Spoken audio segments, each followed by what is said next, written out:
Meanwhile, a portion of a U.S. Navy Pacific fleet has been rerouted to the Korean Peninsula. The aircraft carrier USS Carl Vinson and its fighter wing jets was originally bound for exercises in ports of call in Australia when it changed course from Singapore on Saturday. Manila Chan has been following this story for us tonight with more. Manila? Right, Ed. On Saturday, President Trump rerouted the naval armada, the Carl Vinson, flanked by 3 destroyers and cruisers, now en route to mainland Asia. Many say as a show of force to the regime in North Korea by the Trump administration. And by Sunday, the president's cabinet made their rounds on the Sunday talk shows to justify this move.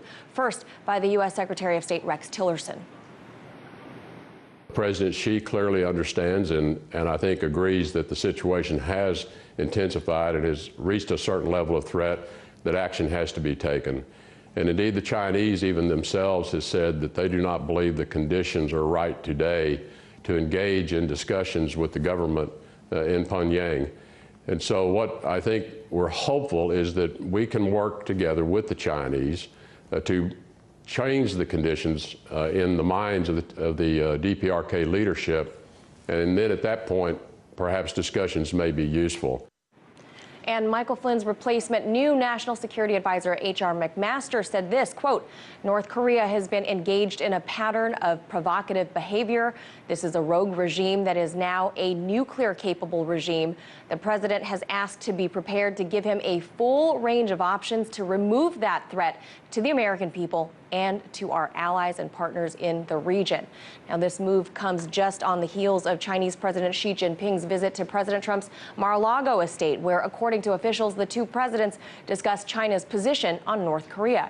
Now, for decades, China has maintained not only a diplomatic relationship with the so-called Hermit Kingdom, but due to its geographic proximity to the DPRK, has been forced to bridge any differences because they share a nearly 900-mile-long border.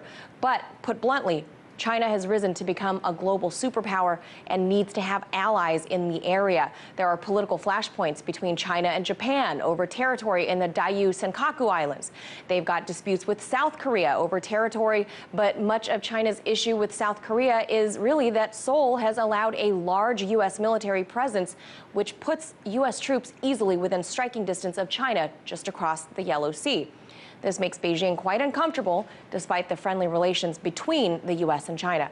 And according to Rex Tillerson, President Xi has expressed his concern over the new leader, Kim Jong-un, and his nuclear ambitions. However, little has been said on President Xi's part on what his administration would do to handle this nuclear threat. Now, since the North Korean regime learned of the incoming U.S. fleet, Kim Jong-un has actually vowed to ramp up their development of an ICBM that would be capable of carrying a nuke to the U.S. mainland.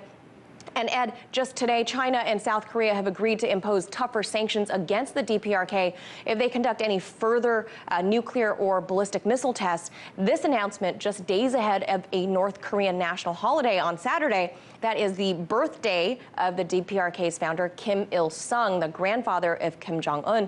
And what do you guess they do on this day? They launch missiles. So Saturday may be a catalyst or a tipping point for the U.S. intervention there in Asia, Ed. Okay, thanks, Manila. Appreciate that tonight.